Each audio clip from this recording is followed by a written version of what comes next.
랭아! 영순이 여러분 안녕하세요. 랭킹스쿨입니다. 지난 1월 세계경제포럼에서 2020년 세계위험 보고서를 발표했는데요. 2020년 인류가 맞닥뜨릴 위험 요인 탑5를 지구 환경 문제가 모두 휩쓸며 전 세계를 충격에 빠뜨렸습니다. 물론 대부분의 나라들이 이 위험을 감지하고 극복하기 위해 여러 노력을 하고 있는데요. 그 중에서도 일회용 사용을 줄이는 정책은 가장 큰 사업 중 하나로 꼽히죠. 여러 번 재사용해서 조금이라도 환경에 도움을 주고자 하는 마음은 기특하지만 알고 보면 재사용하면 안 되는 물건들도 꽤 많다고 하는데요. 오늘 랭킹스쿨에서는 여러 번 쓰는 게 당연하다 생각했지만 일회용이었던 물건 탑3를 알아보겠습니다. 3위, 경영용 수영복. 물속에서 활동하기 최적화된 소재로 제작된 수영복은 수영할 때 필수죠. 몇만 원부터 몇십만 원까지 하는 수영복은 보통 한 번 사면 몇 년을 입기도 하는데요. 사실 수영복은 단 한 번만 입고 물에 들어가도 재질에 큰 영향을 미친다고 합니다. 특히 일반 수영복보다 훨씬 얇고 민감한 재질의 선수용 수영복의 경우 단 한 번만 입어도 기록에서 차이가 난다고 하는데요. 때문에 대회에 출전하는 경우 시합에 참여하는 횟수만큼 수영복이 필요하다고 합니다. 사실 과거엔 인간의 피부가 수영복보다 물의 저항을 덜 받아서 조금이라도 더 수영복을 작게 만들려고 노력했습니다. 하지만 인간의 피부보다 저항을 덜 받는 소재가 개발되자 점차 수영복이 피부를 덮는 면적이 넓어졌고 결국 전신 수영복까지 등장하게 된 건데요. 수영복의 성능이 개인의 수영 능력을 넘어선다는 지적까지 나오자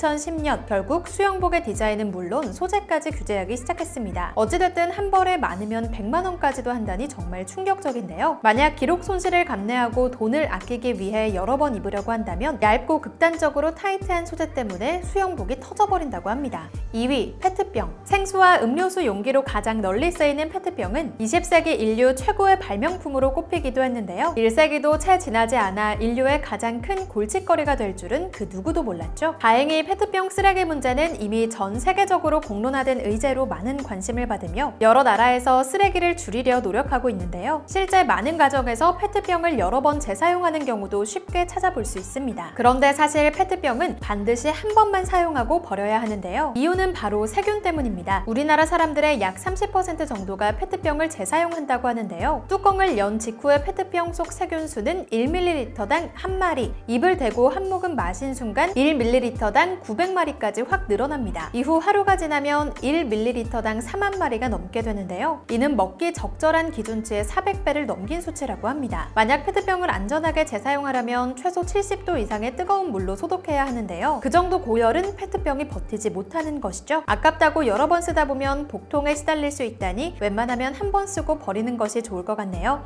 1위, 택배 상자. 크기와 무게, 지역에 따라 다소 차이가 있지만 개당 2,500원에서 3,000원의 저렴한 금액에 어디서든 물건을 받아볼 수 있는 택배 시스템. 편리하지만 필연적으로 남는 택배 상자 처리 방법에 골머리를 앓는 분들 많이 계실 텐데요. 겉보기엔 깔끔하고 튼튼해 보여 혹시 몰라 집에 쌓아두거나 물건을 보낼 일이 있어 재사용하는 경우 큰 낭패를 볼 수 있습니다. 바로 바퀴벌레와 진드기가 언제 어떻게 나올지 모르기 때문이죠. 문제의 근원지는 택배가 분류되기 위해 잠시 머무는 물류창고. 수많은 택배 상자들이 거쳐가는 물류창고는 어둡고 습한 곳을 좋아하는 바퀴벌레에게 최고의 은신처인데요. 겉으로 보기엔 아무런 흔적도 없어 보이는 경우에도 눈에는 보이지 않는 알들이 존재할 수 있다고 합니다. 또 진드기의 경우 알레르기, 천식, 아토피 등을 유발하기 때문에 더욱 신경 써야 하는데요. 가능하면 물건을 받은 직후 상자는 바로바로 정리해 버리는 습관을 들일 필요가 있어 보이네요. 오늘은 재사용을 하고 싶어도 할 수 없는 물건들에 대해 알아봤는데요. 반대로 재사용이 가능하지만 딱 한 번만 쓰고 버리는 물건들도 너무나 많습니다. 환경 문제, 더 이상 지속 가능성이 아닌 생존 가능성을 논하는 시점이 도래했는데요. 많은 사람들의 노력의 결과가 하루빨리 나왔으면 좋겠네요. 지금까지 랭킹스쿨이었습니다. 감사합니다.